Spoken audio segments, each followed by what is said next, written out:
சந்தோஷம் சந்தோஷம் வாழ்க்கையின் பாதி பலம். சந்தோஷம் இல்லை என்றால் மனிதர்க்கு ஏது பலம்? புயல் மையம் கொண்டால் மழை மண்ணில் உண்டு. எந்த தீமைக்குள்ளும் சிறு நன்மை உண்டு. ஓ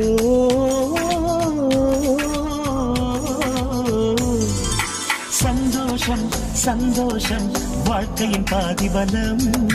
சந்தோஷம் இல்லை என்றால் மனிதர்க்கு ஏது பலம்? புயல் மையம் கொண்டால் மழை மண்ணில் உண்டு. எந்த தீமை கொள்ளும் சிறு நன்மை உண்டு. ஓ